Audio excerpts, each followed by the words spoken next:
لوليك الحجة بن الحسن صلوات الله عليه وعلى آبائه عليه الصلاة والسلام ولي ومحافظ وقائد وناصر ودليل وعينات تسكن ورزقنا الطاعة وتمتعه فيها طويلا.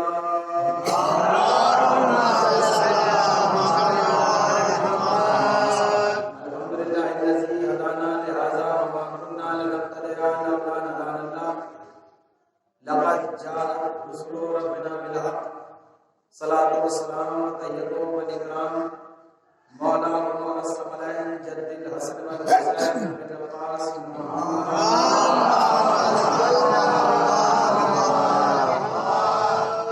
طيبين الطاهرين المعصومين المظلومين المنتخبين المنتجبين ولعنة الله على أعدائهم من يومنا هذا إلى قيام يوم الدين. أما بعد فقد قال الله تعالى وتبارك وتعالى في محكم القرآن المجيد والقرآن الحميد وهو أصدق الصادقين وقوله الحق بالحق. بسم الله الرحمن الرحيم. إنما يريد الله ليذهب عنكم الرجس أهل البيت ويطهركم تطهيرا.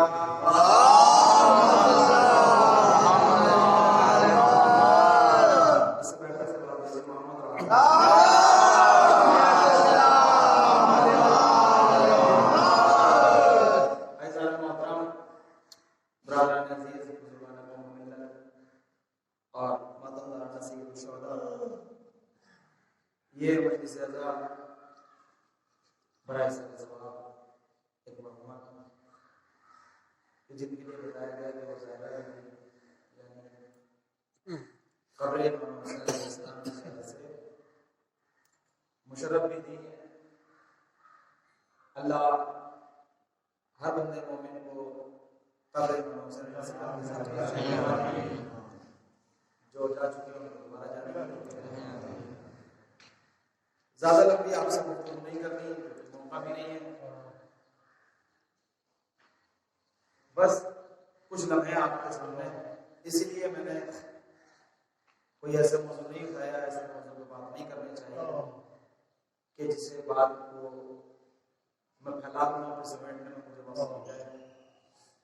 اس لیے وہ آیت کریمہ کو میں نے نمایاں کلام قرار دیا کہ جو آپ کے حافظے میں محفوظ ہے، جو آپ کے ذہن عالیہ میں موجود ہے، جس کا کم سے کم ہمارے قوم کے ہر بچے کو ترجمہ تو یاد ہی ہے،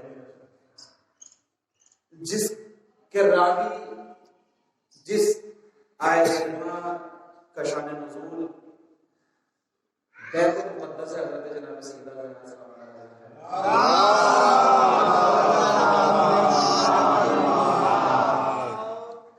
اور یہ آیت کریمہ کو عنوان کلام قرار دینا وہ اس لیے کہ جو پچھلا ہفتہ گزرا ہے آپ لوگ شہزادی کے حوالے سے مجالس سماعت فرما رہے تھے، اور آج ہی کے دن میں بھی آپ کے سامنے آیا تھا اور میں نے بھی کچھ اپنی اوقات کے مطابق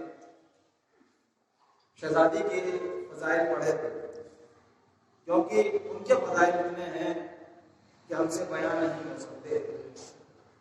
ہماری جتنی اوقات ہے بس ہم اتنا شہزادی کے فضائل پڑھ سکتے ہیں. اسی کو مد نظر رکھتے ہوئے میں نے کہا تاکہ وہ وقت بھی مل جائے اور ایک مومنہ کے سارے ثواب کی مجلس ہے، اس حوالے سے بھی یہ آیت کریمہ، ورنہ تو اتفاق یہ ہوتا ہے کہ تیجا ہو یا 40واں برسی ہو یا چھمائی یا نومائی، یہ جو سارے ثواب کی مجلسیں ہوتی ہیں اس میں زیادہ تر ہمارے ذاکرین خطبہ علماء موت کا ذکر کرتے ہیں. موت بتاتے ہیں موت کیا ہے، یعنی اتنا ڈراتے ہیں کہ موت ایسی ہے، موت ایسی ہے، موت ایسی ہے، موت میں یوں ہونا چاہیے، موت ایسی ہو جاتی ہے، موت ایسی ہو جاتی ہے. یہ سب چیزیں ہونی ہیں، عام بات ہے کہ موت کی مجلس ہے، سارے ثواب کی مجلس ہے، تو لوگ موت کے حوالے سے موت کا تذکرہ کرتے ہیں کہ موت کیا ہے. میں دو لفظ سمجھ چکی، سارے ثواب کی مجلس سے موت کا بھی ذکر ہو جائے، پھر آل محمد کے فضائل پڑھ رہے ہیں، تو شہزادی کے حوالے سے مجھے مجلس کو آپ لوگوں کے سماعت کیا لیے تک پہنچانا ہے. موت کیا ہے اور زندگی کیا ہے، میں دو لفظوں میں موت اور زندگی بتا دوں. موت آل محمد کا بغض ہے، زندگی آل محمد کی محبت ہے.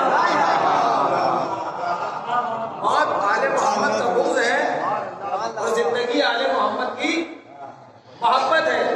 اگر کسی کو دلیل چاہیے تو دلیل کے لیے نبی کریم کی حدیث ہی کافی ہے. مما تعالی ہو آل محمد ماتا شہیدہ، مما تعالی ہو آل محمد ماتا طیبہ، مما تعالی ہو آل محمد ماتا مغفورہ، مما تعالی ہو آل محمد ماتا مؤمنہ، مما تعالی ہو آل محمد ماتا طیبہ، مما تعالی ہو محمد ماتا شاہد شاہدہ. یعنی اہل بیت کی محبت میں مرنے والا شہید ہے، اہل بیت کی محبت میں مرنے والا مومن ہے، اہل بیت کی محبت میں مرنے والا طیب ہے، اہل بیت کی محبت میں مرنے والا طاہر ہے، اہل بیت کی محبت میں مرنے والا بخشا ہوا ہے، بخشا ہوا ہے. اور یہی نبی ارشاد فرما رہا ہے کہ اہل بیت کے بغض میں زندہ رہنا ہی موت ہے. اہل بیت کی بغض میں زندہ رہنا ہی موت ہے. اور میں دلیل سے بالکل آپ لوگوں کے اور چھوٹے بھائیوں کے ذہن تک پہنچا دوں کہ میں نے کہا کہ آل محمد کی محبت میں دل میں رکھنا یہ زندگی ہے. آل محمد کے بغض میں زندہ ہی رہنا چاہے موت ہے. دلیل سن لیجئے پھر میں اپنی بات کی طرف بڑھوں گا. بھائی آپ کے یہاں، ہمارے یہاں، تمام مسلمانوں کے یہاں ایک چیز ہے، ایک حکم ہے کہ نبی نے کبھی فرمانا، قرآن کا بھی حکم ہے، جب ملو تو سلام کرو، ہے نا؟ جب کسی سے ملو تو سلام کرو، جب کسی سے ملو تو سلام کرو. لیکن بات کہیں اور نہ نکل جائے، میں ذہن سے نہ نکل جائے، میں بات واضح کر دوں. جہاں یہ آیا ہے کہ جب ملو تو کلام سے پہلے سلام ضروری ہے، کلام سے پہلے سلام ضروری ہے. آپ کل ہمارے چھٹے مولا نے ارشاد فرمایا انہیں کو کرو، سلام انہیں کو کرو کہ جن کے دل میں ہم رہتے ہوں، جن کے دل میں ہم رہتے ہوں، ہم رہتے ہوں. کہا مولا کیوں؟ کہا اس لیے کہ سلام ہوتا ہے سلامتی کی دعا، اور سلامتی کی دعا مومن کے لیے ہے، مومن کے لیے ہے، منافق کے لیے نہیں. کہ مولا پہچانے کیسے کہ مومن کون ہے، منافق کون ہے، دعا کسے دینی ہے، کس سے دعا لینی ہے؟ کہ آسان طریقہ یہ ہے کہ جب کسی سے ملنا تو میرے دادا کا نام لے لینا.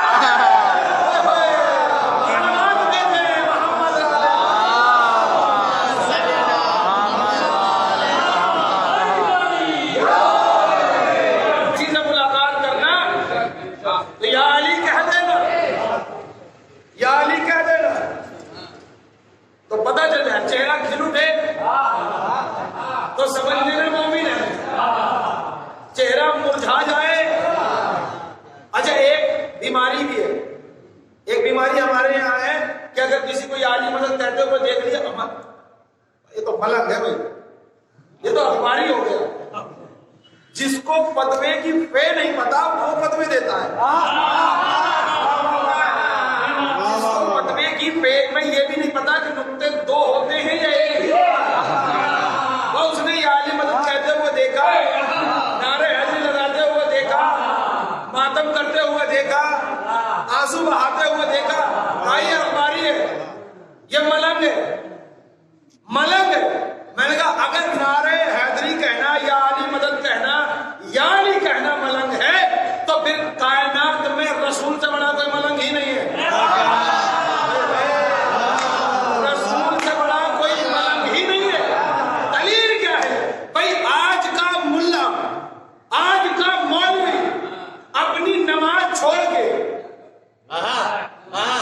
اللہ کی عبادت چھوڑ کے اپنے بچوں کو نہیں سنبھالتا، لیکن رسول اللہ نے اپنی نماز چھوڑی، حسین کو اپنا خطبہ چھوڑا، مولا حسین کو سنبھالا. اور یہ کہنا بعد رسول سب سے بڑے ملنگ کا نام، مولائی کا نام جابر ابن عبداللہ ہے، انصاری ہے.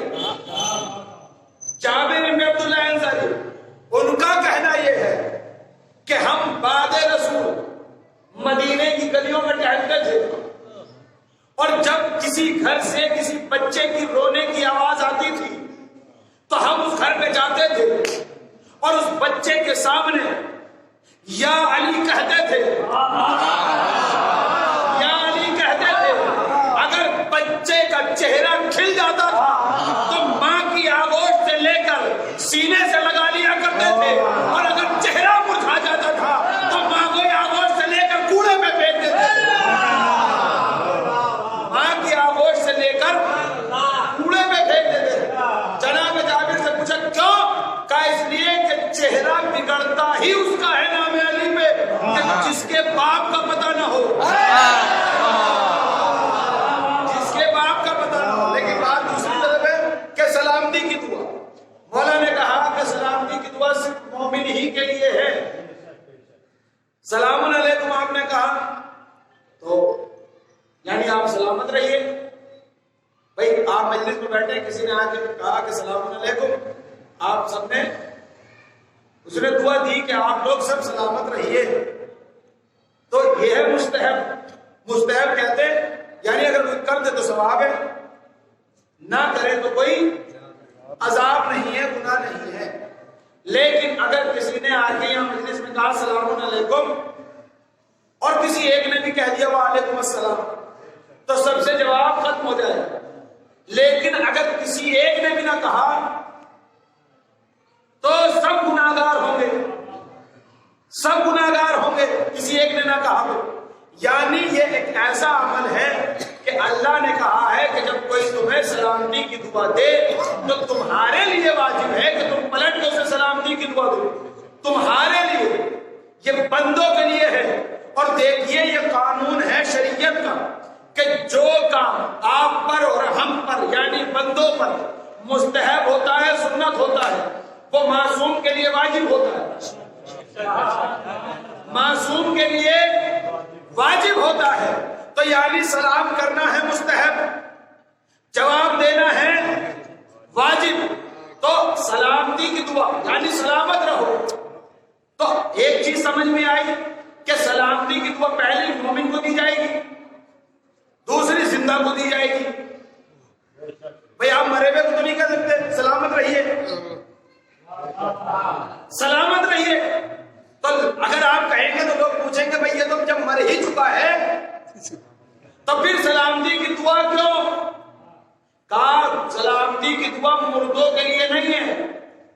میں نے کہا بالکل نہیں ہے، لیکن ہمارے قبرستانوں میں جب آپ جائیں گے تو پہلا ہی جملہ کہنا پڑے گا السلام علیکہ یا اہل القبور السرور، قبروں میں آرام سے سونے والوں،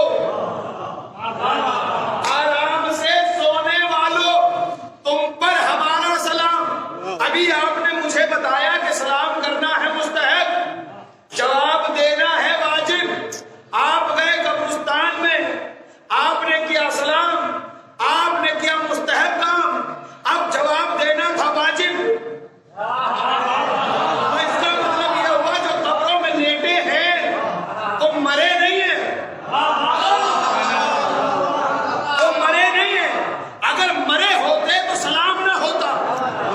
اور دلیل دوں، بھائی دلیل ہمارے پاس یہ ہے کہ جب ہمارا کوئی چاہنے والا، ہمارا کوئی رشتہ دار، ہمارا کوئی عزیز، ہمارا کوئی رشتہ دار محبت رکھنے والا، اہل بیت کی بلا قدم بھرنے والا، نعرہ حیدری لگانے والا، مجلسوں میں شرکت کرنے والا، یا علی کہنے والا اس دنیا سے جاتا ہے تو کیا ہوتا ہے؟ قبر میں لٹایا جاتا ہے، بازو پکڑ کے کہا جاتا ہے اسماعیل سن بھی لے، سن بھی لے، سمجھ بھی لے، سن بھی لے، سمجھ بھی لے۔ یعنی سننے کا تعلق ہوتا ہے کان سے، سمجھنے کا تعلق ہوتا ہے عقل سے، سننے کا تعلق کان سے۔ اور انسان کی ادھر دل کی دھڑکنیں رکی، سانسوں نے چلنا بند کیا، اب کان اپنا کام کرنا بند کر دے گا، آنکھ اپنا کام کرنا بند کر دے گی، دماغ کام کرنا بند کر دے گا۔ لیکن شیان علی کا کمال ہی یہ ہے کہ قبر میں جانے کے بعد بھی اس کا دماغ بھی کام کرتا ہے، اس کے کان بھی کام کرتے ہیں۔ اگر دماغ اور کان کام نہ کر رہے ہوتے تو یہاں مولوی صاحب نہ کہتے سن اور سمجھ، سن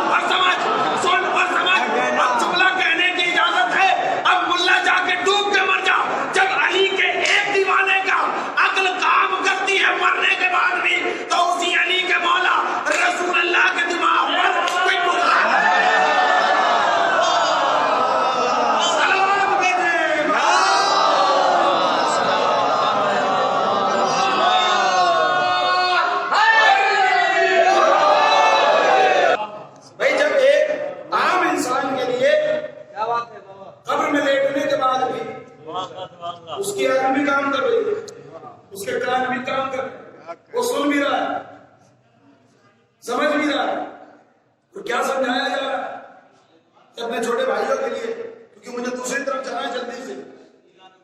کیا سمجھایا جا رہا ہے؟ سب سے پہلے اسماعیل فلاں ابن فلاں، اے فلاں کے بیٹے سن بھی لے سمجھ بھی لے، تیرا خدا کون ہے، تیرا نبی کون ہے، تیرا امام کون ہے، تیرا قبلہ کیا ہے. پوری تلقین میں کہیں بھی لکھا ہو کہ تیرا مولوی کون ہے تو مجھے دکھاؤ. کہیں لکھا ہو تیرا مولوی کون ہے، قبر میں سوال مولا کا ہوگا، مولوی کا نہیں ہوگا. اسی لیے دنیا کے اندر مولا کی باتیں کیا کرو،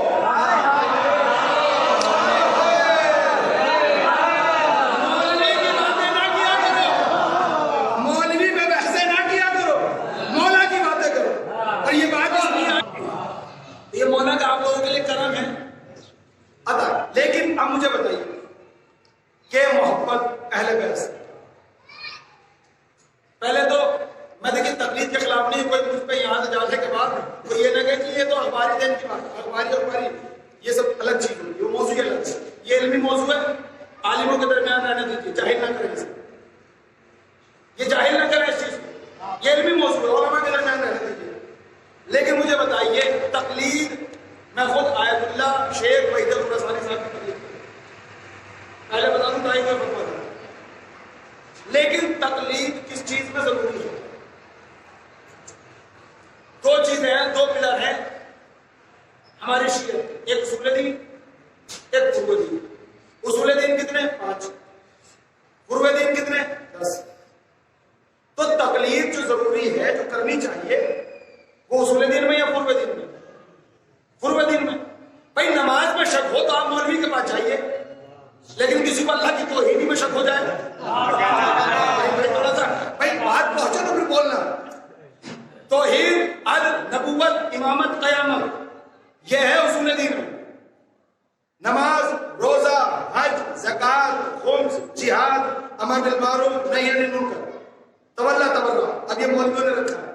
اصل فروع دین 6 ہی تھے. دلیل یہ ہے کہ تنظیم کی پرانی کتاب اٹھائیے گا اطفال کی، اس میں دیکھیے گا کہ فروع دین 6 ہی تک ہے. یہ تو مولویوں نے تبرع کو بچانے کے لیے، فتوے منگانے کے لیے فروع دین میں شامل کیا تھا، ورنہ 6 ہے فروع دین: نماز، روزہ، حج، زکات، خمس، جہاد. صرف 6 جگہ پر آپ کے لیے ضروری ہے کہ آپ جب کسی مسئلے میں پھنس جائیں، آپ سے مسئلے کا حل نہ ہو، تو آپ کے اوپر واجب ہے کہ آپ کسی عالم کی طرف رجوع کریں. اور عالم بھی وہ کہ 11ویں حجت نے فرمایا کہ جس کے پاس ہمارا علم بھی ہو اور ہماری معرفت بھی ہو. ہمارا علم بھی ہو، ہماری معرفت بھی ہو. ایسا نہ ہو کہ صرف عالم تو ہو، عارف نہ ہو. بہت بڑی بات کہہ دی. عالم ہونا کمال نہیں ہے، اہل بیت کا عارف ہونا کمال ہے. تو نماز، روزہ، حج، زکات، خمس، جہاد، 6 جگہ پر آپ کے اوپر، ہمارے اوپر واجب ہے. بھائی نماز پڑھنے شک ہو گیا کہ 2 پڑھی ہے یا 3، سجدے 2 کی جگہ 3 تو نہیں کر لیے، تشہد بھول تو نہیں گئے، کہیں تشہد زیادہ تو نہیں پڑھ دیا، سلام کہیں بھول تو نہیں گئے. تو اب آپ کے اوپر واجب ہے کہ آپ کسی عالم کی طرف جائیں اور پوچھیں کہ قبلہ ہم 2 رکعت نماز پڑھ رہے تھے لیکن ہمیں شک ہوا کہ ہم نے 2 تو نہیں پڑھی، 2 سے زیادہ تو نہیں پڑھ لی. اب وہ عالم بتائے گا کہ آپ کی نماز باطل ہے یا سجدے سہو کرنا ہے یا نماز احتیاط پڑھنی ہے. لیکن آپ کسی عالم کے پاس جا کے پوچھئے قبلہ مجھے اللہ کی توحید پہ شک ہو رہا ہے، تو کیا کہے گا وہ کہ ماں جائیے آپ تو کافر ہیں، آپ تو کافر ہیں. کیوں؟ کیونکہ اللہ کی توحید پہ شک کرنا یہ کفر کی علامت ہے. اللہ کی نماز میں شک کرنے والا مسلمان مسلمان ہو سکتا ہے اللہ کی توحید پہ شک کرنے والا؟ بھائی آپ بولے نہ بولے، شک کرنے والا نہیں ہو سکتا۔ اسی لیے میرے پانچویں مولا سے پوچھا، مولا یہ بتائیے اسلام کے کتنے ستون ہیں؟ کہا 5۔ کہا کون کون سے؟ نماز، روزہ، حج، زکات اور میرے دادا کی ولایت۔ کہا مولا سب سے اہم ضروری واجب کون سا ہے؟ کہا میرے دادا کی ولایت۔ میرے دادا کی ولایت۔ کہا مولا نماز نہیں، روزہ نہیں، حج نہیں، زکات نہیں؟ کہا ہے لیکن وہ واجب ہے، یہ واجب پر بھی واجب ہے۔ یہ واجب ہے، لیکن مشکل باتیں بھی سنا کیجیے اور آپ سنتے ہیں۔ یہ میں نے بحث اس لیے میرے ذہن میں آئی ہے اور یہ بات چھڑی ہے کیونکہ آپ لوگوں نے مجھے بڑی محبتوں سے نوازا تھا پچھلے ہفتے جو میں مجلس پڑھ کے آیا تھا، اس لیے میں نے موضوع چھیڑ دیا۔ واجب پر بھی واجب ہے۔ کہ مولا کیسے؟ آپ نے تو اپنے دادا کی ولایت کو سب سے افضل بنا لیا۔ کہ سن، نماز کب واجب ہوتی ہے؟ کہ لڑکے پر 10 سال کے بعد، لڑکی پر 9 سال کے بعد۔ کہ شریعت کا یہ حکم ہے کہ نماز لڑکے پر 15 سال کے بعد واجب ہوتی ہے، لڑکی پر 9 سال کے بعد واجب ہوتی ہے۔ اگر لڑکا 15 سال سے پہلے نماز نہ پڑھے تو گناہ نہیں ہوگا، عذاب نہیں ہوگا۔ لڑکی 9 سال سے پہلے نماز نہ پڑھے تو کوئی گناہ، کوئی عذاب نہیں ہوگا۔ پڑھے گی تو ثواب ہے، پڑھے گا تو ثواب ہے، نہ پڑھے تو کوئی عذاب نہیں۔ کب وہ ہے اللہ کی نماز کہ اگر وقت سے پہلے نہ پڑھے تو کوئی عذاب نہیں، لیکن میرے دادا کی ولایت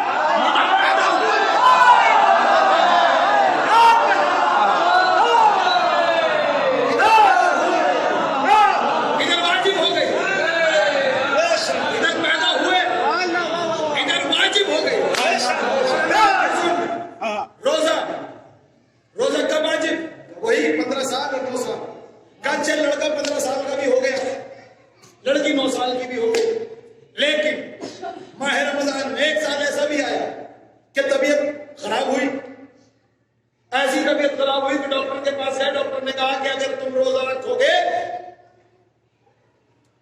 تو تمہاری طبیعت بگڑ جائے گی، تمہاری صحت کو نقصان ہے روزہ رکھنا۔ اب شریعت کا کہہ رہی ہے کہ اگر ڈاکٹر نے منع کر دیا ہے تو روزہ رکھو گے تو گناہ ہوگا،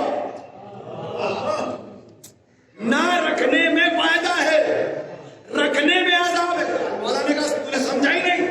کب وہ ہے اللہ کا روزہ جو ایک ڈاکٹر، ایک طبیب، ایک حکیم کے کہنے سے روکا جا سکتا ہے، لیکن میرے دادا کی ولایت ابا کے کہنے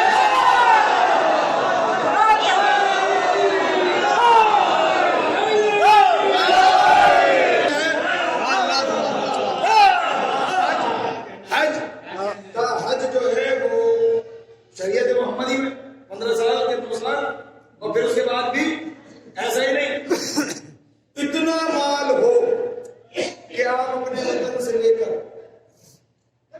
مکہ معظمہ تک جائیں آئیں اور آپ کا مال پورا ہو جائے، اور صرف مال ہی اتنا نہ ہو، آپ کے اہل بچی جوان ہو تو اس کی شادی کر دیں، کسی کا قرض ہو تو وہ ادا کر دیں، یعنی ساری ذمہ داریوں سے فارغ ہو کر تب آپ حج پہ جائیں، حج پہ جائیں، ساری ذمہ داریوں سے فارغ ہو کر حج پہ جائیں۔ حج پہ تب جائیں گے کہ جب مال ہوگا، یعنی غریب پر حج واجب ہی نہیں ہے۔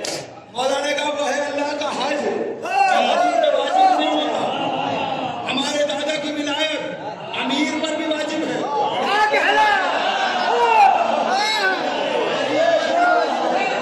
لوگ آپ کی محبتوں کی نظر یہ جملہ آ گیا ہے تو میں اس میں کنجوسی نہیں کروں گا۔ اللہ نے کہا ہے کہ جب ساری ذمہ داریوں سے فارغ ہو جاؤ اور مال بچے تو اپنے مال سے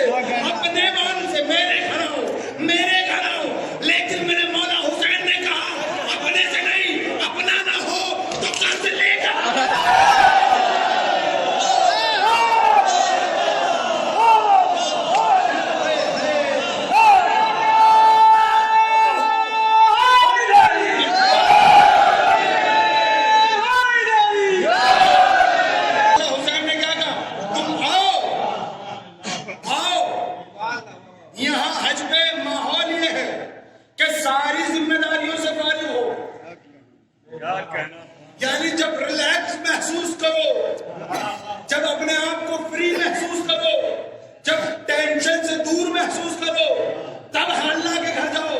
میرے مولا حسین نے کہا جب زیادہ تکلیف میں ہو، جب زیادہ پریشانیوں میں ہو، جب زیادہ بیمار ہو، تب میرے در پہ چلے آنا، میں شفا بھی دوں گا، میں شفا بھی دوں گا، میں قرض بھی ادا کروں گا۔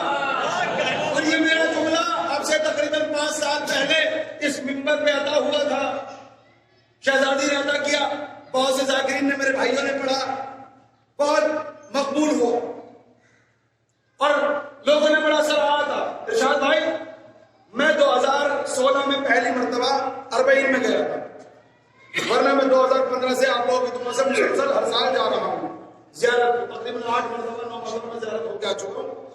اور تو یہ آنکھوں نے وہ جنت دیکھی ہے کہ جس کے آگے وہ جنت بھی کی ہے، ان آنکھوں نے وہ جنت دیکھی ہے۔ تو جب 2016 میں میں پہلی مرتبہ 40 گیا تو میں نے جملہ کہا تھا وہاں، تو آج میں آپ کے سامنے کہہ رہا ہوں 2016 کے بعد سے لے کر 2021 تک بہت سے میرے بھائیوں نے پڑھا ہے جملہ۔ آپ لوگوں نے سب کوروں کی زبانی سنا ہوگا، آج میری زبانی سنی ہے۔ میں نے کیا کہا کہ جب تمام ٹینشنوں سے، دکھ سے، بیماری سے، قرضے سے، ذمہ داریوں سے فارغ ہو چکے ہو تو اللہ کے گھر جاؤ ہے۔ لیکن مولا حسین کیا کہہ رہے ہیں؟ جب زیادہ مصیبت میں ہو تب آؤ۔ آپ پوچھو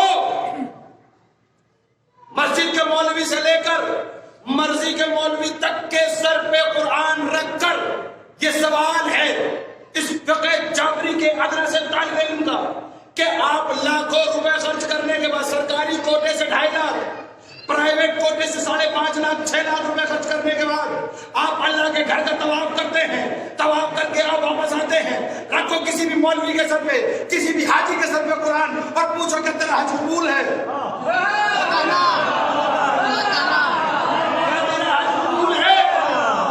تو وہ کہے گا جی ارے بھائی ہم تو کر کے آ گئے، اب وہ جانے اور اس کا کام جانے، ہمارا کام تھا حج کرنا، ہمارا کام تھا حج کرنا۔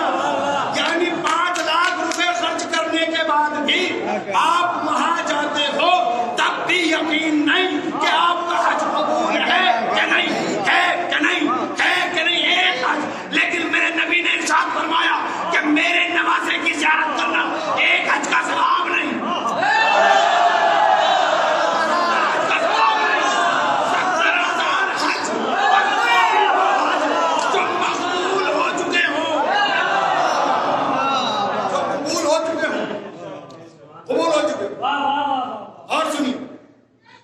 آپ کر کے آگے کسی بھی حاجی نمازی بڑی جس نے دوڑ لگائی ہو مینا کے میدان میں، خانہ کعبہ کی دیوار سے اپنے آپ کو رگڑا ہو، اور نظام ہے اللہ کا، دیکھیے یہ بھی نظام ہے، آپ سمجھیے قسم خدا کی آپ ہمارے شیعہ قوم کے لیے فخر کرنے کے لیے یہی کافی ہے کہ ہم شیعہ ہیں، علی کے دیوانے، ورنہ اللہ ایسے ایسے کام کروا رہا ہے ان سے کہ بزرگوں پہ بچوں سے ہی پتھر لگواتا ہے۔ بھائی 3 شیطانوں پہ پتھر لگتے ہیں کہ نہیں؟ یہ نظام حج میں سے نہیں مارو گے تو حج قبول نہیں ہوگا، یعنی بیٹوں سے باپ پہ پتھر لگواتا ہے۔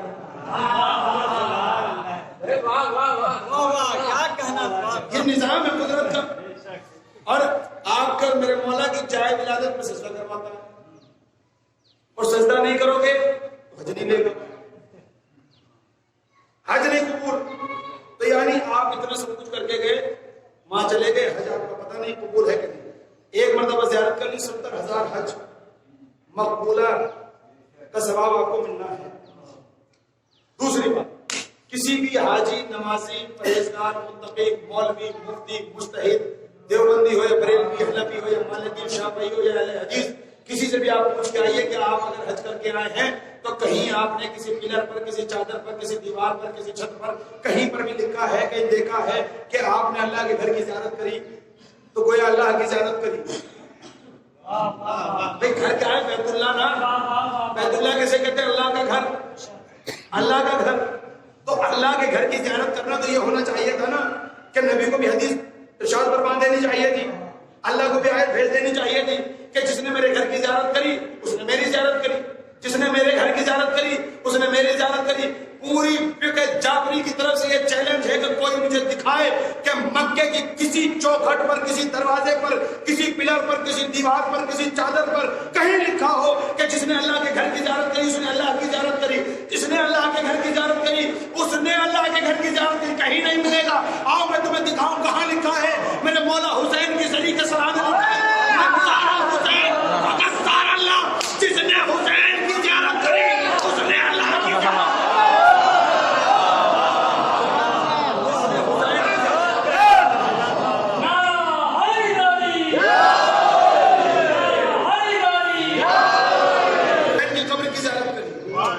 اس نے اللہ کی زیارت.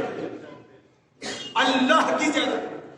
مسلمانوں اللہ کو اللہ کے گھر میں نہ ڈھونڈو. حسین کے یہاں دیکھو. اسی لیے تو کائنات میں دو ہی جگہ محلہ ہے, اور محلہ کہا ہی اس جگہ کو جاتا ہے کہ جہاں اللہ ہو. جہاں اللہ ہو اسی کو محلہ کہتے ہیں. اور کائنات میں ایک عرش محلہ ہے, اور ہر چیز میں ایک عاشق اور ایک معشوق, ایک عشق کرنے والے میں اور ایک جس سے عشق کیا جاتا ہے اس میں فرق یہ ہوتا ہے کہ جو جس سے عشق کرتا ہے اسے اپنے قریب بلاتا ہے. جو جس سے عشق کرتا ہے اسے اپنے قریب بلاتا ہے. وہ ذات اپنے حبیب سے عشق کرتی تھی, میں آج کو بلا لی. میرا مولا حسین اللہ سے عشق کرتا تھا تو اب اس نے کربلا میں کہا تو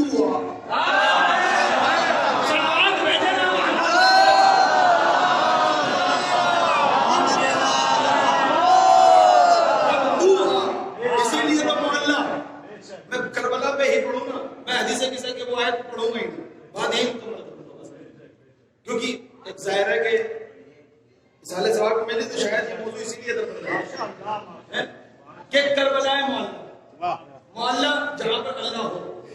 اسی لیے مولا کے ذریعے پہ لکھا ہے جس نے قبر حسین کی زیارت کری اس نے اللہ کی زیارت کری. اللہ کی زیارت کری. جملہ کہنا چاہ رہا ہوں کہ جس جملے کے لیے میں نے کہا کہ بڑا 5-6 سال کے اندر بڑا مقبول ہوا, لوگوں نے پڑھا. کربلا کا ایک معجزہ ہے. میرے مولا حسین نے اپنے غلاموں کو دے رکھا.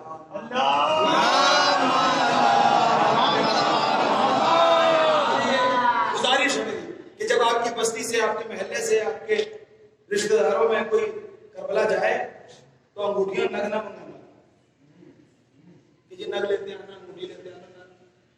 میرے مولا حسین نے ایک چیز بخشی ہے اپنے دوست جناب حبیب کو.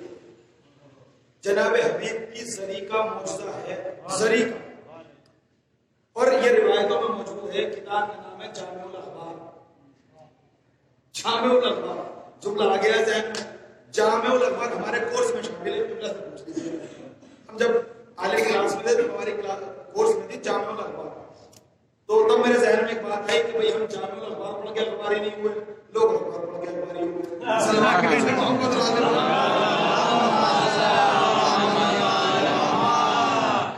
تو حدیث ہے اس پر پوری مولا کی زیارت پہ پوری مکمل بحث ہے. اور وہ حدیثیں ہیں کہ آپ پڑھیں گے تو صرف دل میں ایک ہی شوق ہوگا کہ کتنی جلدی ہم زیارت پہ چلیں. اس میں سے ایک حدیث میں چلیے ایک آپ کے لیے کر دیتے ہیں. مولا کی ایک حدیث یہ اس میں یہ ہے کہ قبر امام حسین کا کام یہ ہے کہ ہر روز نماز مغربین کے بعد 2 فرشتے اللہ کی طرف سے آتے ہیں قبر مولا حسین. 2 فرشتے اور نماز فجر پڑھ کے جاتے ہیں. 2 فرشتے روز. اور جو 2 فرشتے آ کے چلے جاتے ہیں نا پھر وہ اپنا نمبر لگاتے ہیں دوبارہ. اور وہ 2 فرشتے قیامت تک دوبارہ ان کا نمبر لگ نہیں پڑا. یعنی اتنے فرشتے میرے مولا حسین کی قبر کی زیارت کے لیے لائن میں لگے ہیں. یہ اسی میں یہ حدیث ثابت ہے کہ کربلا کے زائرین کی فہرست جناب حبیب بناتے ہیں. یہ سن لیجیے گا، آپ نے بڑی محبتوں سے مجھے نوازا ہے، آپ کا شکریہ. یہ 2-3 باتیں سن لیجیے، مجلس کو میں مکمل کروں. کون بناتا ہے فہرست؟ جناب حبیب ابن مظاہر. یعنی کربلا کیا ہے؟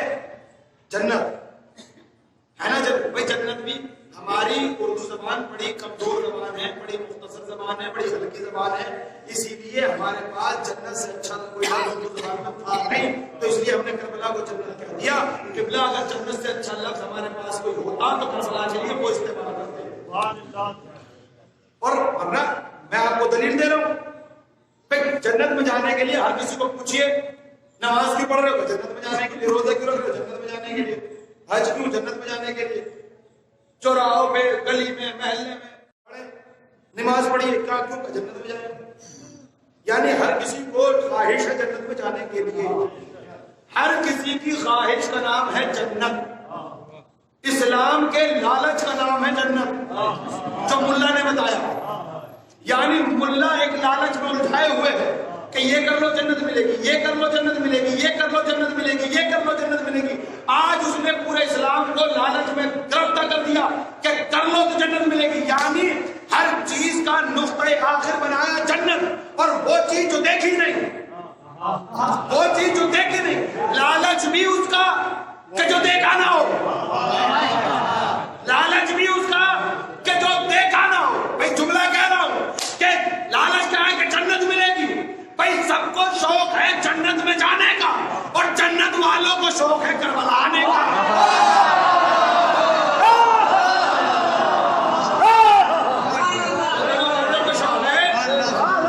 جنت میں آنے کا. اب یہ جملہ میں آپ لوگوں کی نظر کر رہا ہوں، مجھے نہیں پتا کیسے سننا ہے. کون فہرست بناتا ہے؟ جناب حبیب. تو درخواست اجازہ کیجیے جناب حبیب کی بارگاہ میں کہ حبیب ابن مظاہر ہمارا نام بھی اپنے رجسٹر میں لکھ لیں،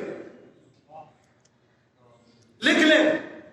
اور جو میں بات کہنے جا رہا ہوں وہ یہ ہے کہ جب آپ کے قبیلے سے، آپ کے محلے سے، آپ کے گاؤں سے، آپ کے رشتہ داروں میں، آپ کے خاندان سے کوئی زیارت میں جائے تو انگوٹھی نگنا منگانا، اس سے کام کرنا. کام یہ کہ بھائی جب زیارت میں جانا تو جناب حبیب کی ظریفہ میرا نام لکھ دینا، انہی کے اشارے سے میرا نام لکھ دینا. جناب حبیب کی ذری کا معجزہ یہ ہے کہ جس کا نام بھی مولا حبیب کی ذری پہ لکھا جائے گا وہ مرنے سے پہلے قبر حسین کی زیارت ضرور کرے گا، قبر حسین کی زیارت کرے گا. ابھی آپ نے کہا کہ کربلا ہے جنت، کربلا ہے جنت، ہے نا جنت؟ یقین ہو گیا نا جنت؟ جنت دے کون رہا ہے؟ حبیب. حبیب ہے کون؟ مولا حسین کا نوکر. جس مولوی نے جنت نمازوں کے بدلے میں رکھی ہے، وہی جنت میرے مولا حسین نے غلام کے صدقے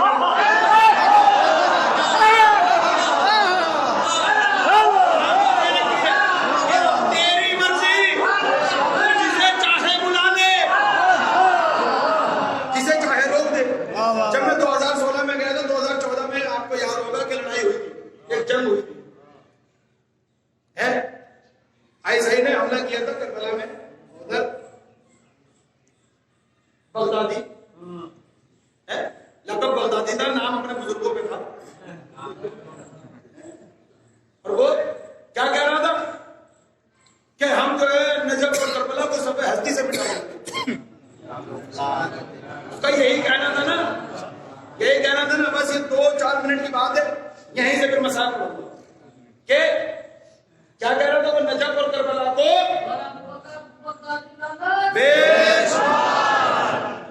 نجف اور کربلا کو سب ہستی سے مٹا دیا. آج کتنے سال ہو گئے؟ 7 سال. 7 سال میں یہ تو ہو گیا کہ نجف اور کربلا جہاں تھی وہیں ہے. بغدادی لعنتی ہو گیا، اور زمانے والوں کے لیے پھر مثال بن گیا کہ ان سے جو جب بھی جہاں بھی ٹکرایا ہے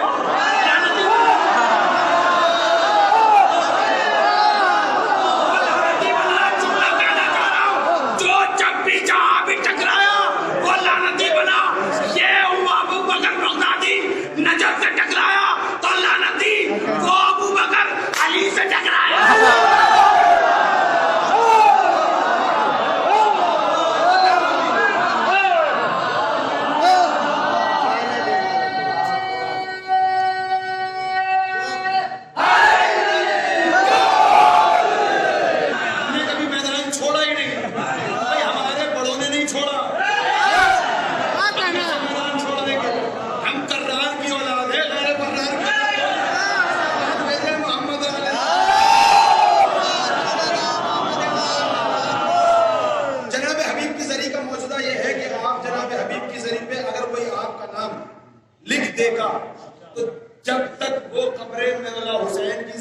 نہ کر لے اسے موت نہیں آ سکتی، موت نہیں آ سکتی۔ آپ غور کیجئے کہ میرے مولا حسین نے اپنے دوست اپنے غلام حبیب کو کتنے اختیار دے دیا۔ اہل اختیار تو موت پر ہے،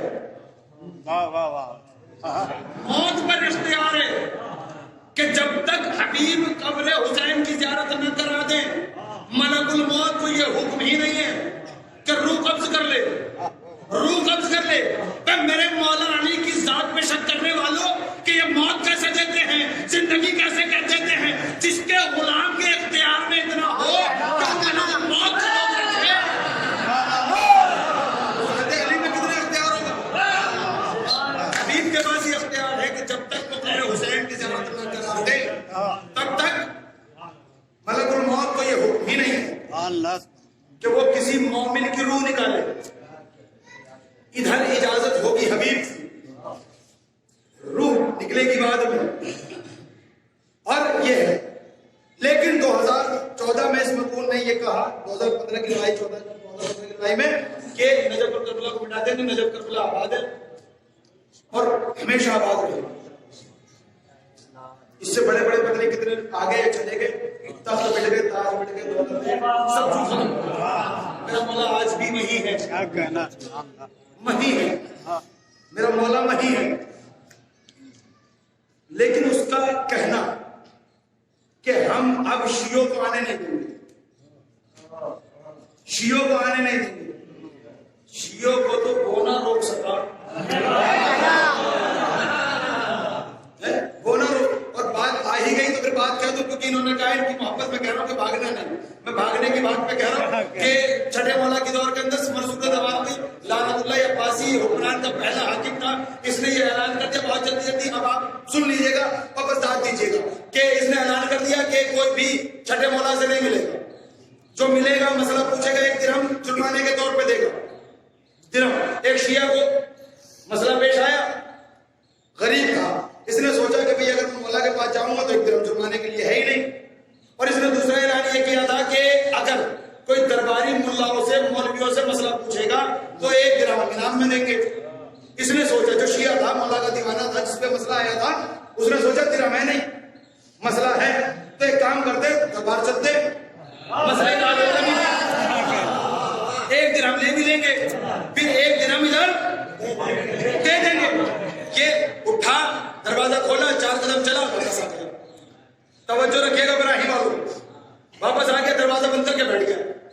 بیٹھنا تھا کہ تھوڑی دیر کے بعد عبد الباب ہوا، دروازے کی کنڈی ہلی، دروازہ بجا، ان نے دروازہ کھولا، کیا دیکھا؟ چھٹے مولا خود تشریف لائے۔ میرے مولا خود تشریف لائے، چونکا، تعجب میں کہا مولا منصور دمانتی نے یہ اعلان کیا ہے کہ آپ سے نہیں ملنا، آپ سے نہیں ملنا۔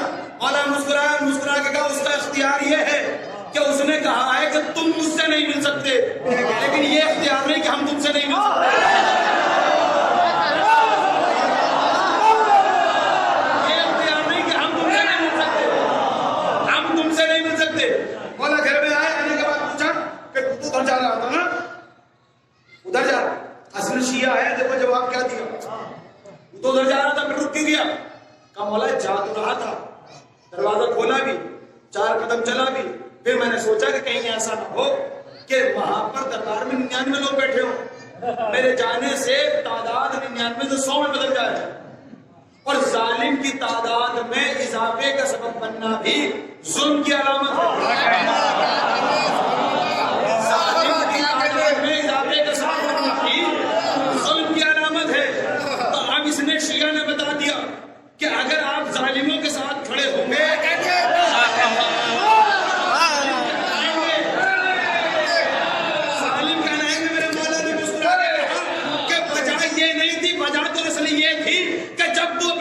شکم میں تھا نا، تو تیری ماں امانت میں خیانت کی وجہ سے 4 قدم چلی تھی، لیکن تیری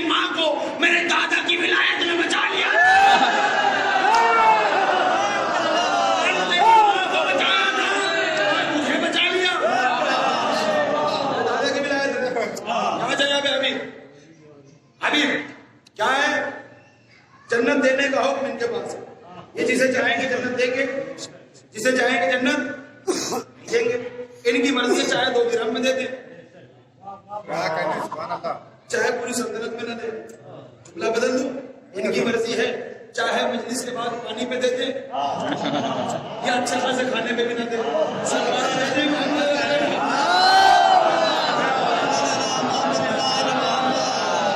ہوگا ریاکاری نہیں,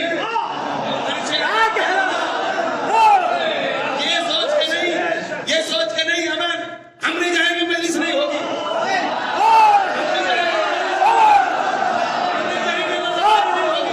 ہم نہیں جائیں گے تو شہزادہ نہیں بچھائیے. میں ان کے لیے کہنا چاہتا ہوں قبلہ تمہاری وجہ سے آزاداری نہیں ہے, آزاداری کی وجہ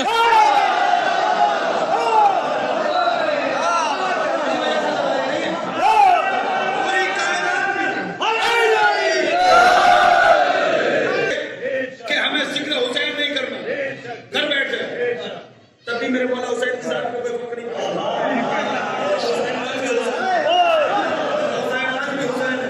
میرا حسین کل بھی حسین رہے گا.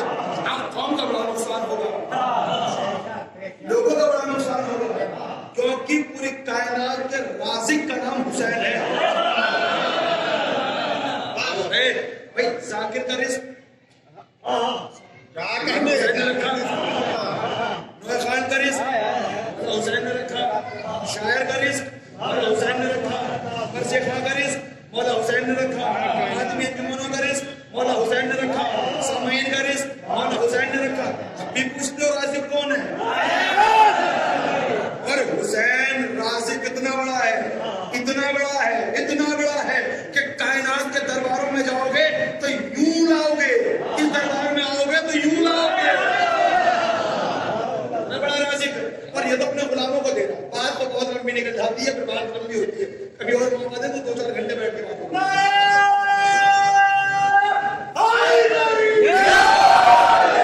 کہہ نہیں پا رہا ہوں کیونکہ بات مجھے بہت قریب سے گزرنا ہے. جو سمجھے گا وہ بولے گا, وہ میرے حق میں دعا کرے گا. 6 سال پرانا جملہ نقطہ وہ بات آپ کے سامنے میں کہنے لگا. میرے علاوہ میرے بھائیوں سے سنا ہوگا, آج میری زبانیں سننا. اس لیے ملعون نے کہا کہ ہم شیعوں کو آنے نہیں دیں گے, آنے نہیں دیں گے, آنے نہیں دیں گے. 2014 سے پہلے کے کربلا میں 40 کا مجمع دیکھیے, 2014 کے بعد کا مجمع دیکھیے, 2015 میں مجمع جب ہم گئے تھے, ہم مارچ میں گئے تھے, 40 میں نہیں تھے, لیکن اس ٹائم میں مجمع تقریباً 1 کروڑ تھا. لیکن جب ہم گئے تھے 2016 میں, جب میں نے جملہ کہا, ابھی آپ نے سماعت کیا حدیث کے مطابق کہ کربلا کی فہرست کون بناتا ہے؟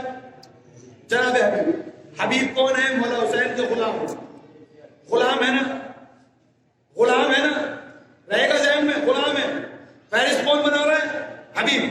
کربلا بلاتے کون ہے؟ حبیب. یہ جسے چاہیں گے وہ آئے گا, جسے چاہیں گے نہیں آئے گا. لیکن جب اس نے اعلان کر دیا اور دیکھا 2016 کا 40 کسی بغدادی نے, تو اپنے دادا کی سنت پہ عمل کرتے ہوئے غار میں رونے لگا, غار میں رونے لگا. سپاہی آئے, کارندے آئے, آگے کہنے لگے قبلہ سرکار جناب حضور آپ روتے کیوں ہیں, پریشان کیوں ہیں, گھبرائے ہوئے کیوں ہیں, ڈرے ہوئے کیوں ہیں, خوف زدہ کیوں ہیں, کیوں ہے, کیوں ہے؟ یہ اتنے آ گئے, مجھے نہیں پتا کیسے سننا ہے. سمجھ میں آئے تو پھر بولنا واجب ہوگا. کہ کیوں ڈرے ہوئے ہو؟ یہ اتنے زیادہ آ گئے, ان کی تعداد اتنی زیادہ ہے. آپ نے منع کیا تھا, آپ نے خوف زدہ کیا تھا, آپ نے ڈرانا چاہا تھا, لیکن یہ علی والے آ گئے, یہ حسین والے آ گئے, یہ علی والے آ گئے.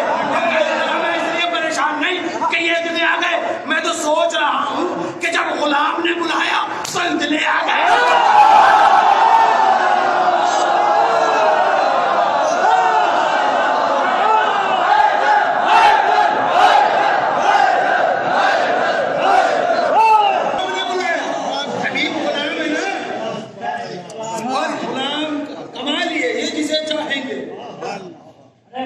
یہ جسے چاہیں گے, بھائی وہ تو شہزادے ہیں, شہزادوں کا کام نہیں ہوتا جنم دینا, تو غلاموں کا کام ہے. اسی لیے تو بہلول فٹ پاتھ پہ بیچ رہے تھے,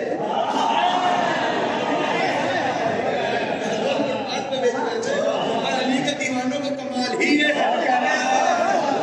وہ جہاں چاہے بیچ رہے. اب ہم سے یہ کہا جاتا ہے کہ قبلہ آپ ایسے مجلس مجمع کو ملے بھائی 2 آنسو کے بدلے میں جنت دے رہے ہیں، کم بڑی بات ہے؟ 2 آنسو کے بدلے میں ذکر آل محمد، اس سے بڑے فخر کی بات کیا ہوگی؟ یہ پرشادہ بیچتا ہے، یقین ہے نا، کسی کو شک تو نہیں ہے کہ 14 کے 14 ہوتے ہیں۔ اور اس ذکر کا کمال ہی ہے، میرے مولا حسین کے ذکر کا کمال ہی ہے کہ کائنات کا پہلا دربار ہے کہ جس میں نوکر اوپر ہوتا ہے، مالک نیچے ہوتے ہیں۔ پہلا ذاکر اوپر ہوتا ہے، مالک، اور اسی دربار میں مالک اور غلام، آقا اور غلام دونوں ساتھ میں بیٹھے ہیں۔ کسی کو نہیں پتا کس کے برابر میں مولا بیٹھے، نبی بیٹھے، میرے مولا حسن بیٹھے، کسی کو نہیں پتا۔ یہی ہمارے مسکرات کے لیے بیویاں آتی ہیں، بیٹھتی ہیں، کسی کو نہیں پتا کس کے برابر میں جناب بیٹھے، کس کے برابر میں جناب بیٹھے۔ آپ کربلا کے واقعہ سن رہے تھے، بس ہو گئی ایک واقعہ سناتا ہوں آپ کو، سوچئے گا تو گھر جا کر جب سوچئے۔ ایک قافلہ یورپ سے کربلا آیا، اس قافلے میں ایک بڑی عورت تھی، اس کی بیٹی تھی، اور ایک اس کا نواسا تھا، تقریباً 10 یا 11 سال۔ عورت، بڑی عورت، اس کی بیٹی اور اس کا نواسا، یہ تینوں لوگ یورپ سے کربلا نجف میں پہنچے۔ ان کی ملاقات ایک ہندوستانی لڑکے سے، اب سے تقریباً 12 یا 13 سال پرانا یہ واقعہ ہے۔ آپ کا کوئی رشتہ دار عزیز اقارب کربلا میں ہو تو اس واقعے کی تصدیق کر دیں، غور سے سنیے، سوچیے، اگر دل پہ ہائے جیسے لفظ آئے یہ آئے، انہیں ایک ہندوستانی لڑکے جو ملا بوڑھی عورت نے کہا کہ بیٹا ہمارے ساتھ کوئی پردہ نہیں ہے، ہمیں چاہتے ہیں کہ تم ہمیں کربلا کی ہمیں زیارت کروانا۔ اس نے کہا کہ ٹھیک ہے، یہ ساتھ میں ہو گیا۔ اس نے نجف، باجو السلام، مسجد حنانہ، مسجد کوفہ، مسجد سیلا، جناب کنین، جناب میسم، جتنے نجف کی زیارتیں ساری کریں۔ یہ لوگ اب کربلا کے لیے روانہ ہوئے۔ یہ ہندوستانی لڑکا کہتا ہے کہ جب روانہ ہوئے تو آج بھی جب آپ نجف سے کربلا جائیں گے، جو گئے ہیں میری بات کی تائید کریں گے، جو نہیں گئے جلد سے جلد جائیں۔ یہی دعا کیا کیجیے کہ مولا جتنی جلدی ہو سکے اپنے قبر کی زیارت کریں۔ جب جائیں گے آپ تو چیک پوسٹ پڑتی ہے، چیکنگ ہوتی ہے، اس زمانے میں بڑی چیکنگ معلوم نہ آتی، وہ ہمارا صدام تو چیکنگ تیز کر دی۔ یہ کہتا ہے کہ جب ہماری بس پہلی چیک پوسٹ پر پہنچی تو چیک کرنے والے پولیس والے، فوجی، ملٹری والے بس میں داخل ہوئے۔ انہوں نے کہا کہ آپ سب کے سب بس خالی کر دو، ہمیں بس چیک کرنی ہے۔ سن لیجیے گا، آپ پوری مجلس آپ نے کسی نے سنی ہے اور میں سنی ہوں، لیکن یہ بات سنی، بس جو ہے وہ خالی کر دیجیے۔ یہ بوڑھی عورت کہتی ہے کہ اس پولیس والے سے، بھائی یہ میرا بچہ، یہ نواسا ابھی سویا ہے، تم کہو تو سونے دیں، آپ بس چیک کر لو، تم کہو تو اسے اٹھا دیتے ہیں۔ انہوں نے کہا کہ نہیں، آپ سب لوگ چلے جائیے، اسے سونے دیجیے۔ سب لوگ نیچے چلے گئے، انہوں نے بس چیک کری، نیچے آیا، آنے کے بعد کہتا ہے بچہ کس کا ہے؟ یہ بوڑھی عورت اور اس کی ماں، بیٹی اور ماں دونوں آ گئے، کہنے لگے یہ ہمارا بچہ ہے۔ کہا کہ آپ لوگ کربلا نہیں جا سکتے۔ کہا کیوں نہیں جا سکتے؟ کہا جس بچے کو تم کہہ رہی ہو سو رہا ہے، وہ سو نہیں رہا، مر چکا ہے۔ دل پہ لگے رونا، آنکھ میں آنسو۔ کہا کربلا نہیں جا سکتے۔ کہا پھر؟ کہا آپ واپس نجف جائیے، اس کو دفن کیجیے، دفن کیجیے، پھر کربلا جائیے۔ یہ ہندوستانی لڑکا کہتا میں نے اس بچے کو اٹھایا، آیا نجف، اس کو دفن دیا، مولا کے حرم میں نماز جنازہ پڑھی، باجو السلام نے دفن کیا۔ اب ہم تینوں لوگ کربلا چلے گئے۔ جو بچے کی ماں تھی اس پہ کیفیت تاری ہوئی، اب وہ کسی حرم نہیں جاتی تھی، کسی روزے پہ نہیں جاتی تھی۔ جب 3 دن گزر گئے تو اس بچے کی ماں سے اس کی ماں نے کہا، یعنی اس بوڑھی عورت نے اپنی بیٹی سے کہا، بیٹی جب بچہ مرتا ہے، اولاد مرتی ہے تو کیا کیفیت ہوتی مجھے پتا ہے، میں نے تو 3 دن میں یہ کہا کہ کربلا روزے میں چل، لیکن اب ہمیں اپنے وطن واپس جانا ہے، پتہ نہیں پھر کبھی موقع ملے کہ نہ ملے۔ اس نے کہا کہ اماں اگر آپ کہتی ہو تو ٹھیک ہے، میں غسل زیارت کر لیتی ہوں۔ اس نے غسل زیارت کر۔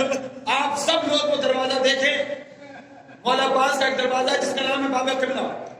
باب قبلہ وہ دروازہ ہے مولا کا جس پر روڈ پہ کھڑے ہو کے، سڑک پہ کھڑے ہو کے مولا کی زری نظر آتی ہے، زری نظر آتی ہے.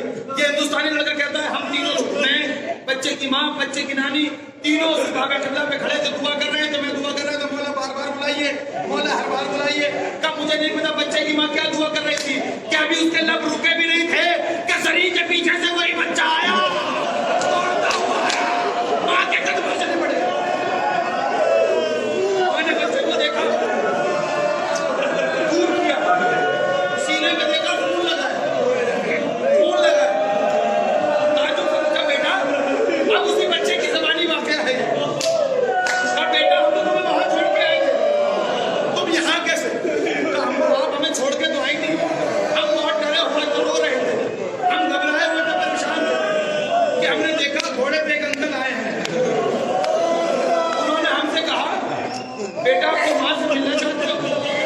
میں نے کہا ہاں ملنا چاہتا ہوں. کہا ٹھیک ہے، جو پیچھے آنا آ رہا ہے ان کے ساتھ آ جانا. وہ انکل اپنے گھوڑا آگے لے کے چلے گئے. دوسرے انکل میرے قریب آئے، باب الحوائج کی درگاہ میں بیٹھے ہیں، باب الحوائج کی بارگاہ میں بیٹھے ہیں، میرے مولا عباس کی بارگاہ میں بیٹھے ہیں. دوسرے انکل آئے، انہوں نے کہا بیٹا آؤ میرے گھوڑے میں سوار ہو جاؤ. میں نے کہا انکل گھوڑا بہادر ہے، آپ ہاتھ بڑھا دیجیے. انہوں نے کہا میں ہاتھ نہیں بڑھا سکتا، میں ہاتھ نہیں بڑھا سکتا. انہوں نے اپنا گھوڑا چھڑا دیتا. انہوں نے اپنا گھوڑا چھڑایا، کہا مجھے گھوڑا تیز چلنے لگا تو مجھے ڈر لگا. انہوں نے کہا کہا مجھے دونوں طرف سے پکڑ لیجیے. کہا مجھے میرے دونوں طرف سے پکڑا، ان کے پاس پہنچا.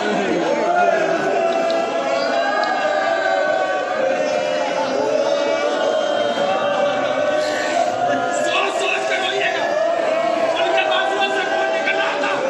اب یہ عورت اپنا بچہ بھول گئے. زری کی طرف منہ کر کے کہتی ہے اے غازی، 1400 سال کے بعد ایک بچے کو اس کی ماں سے ملا دو. بچہ میرا نہیں تھا، بھاگا بھاگا.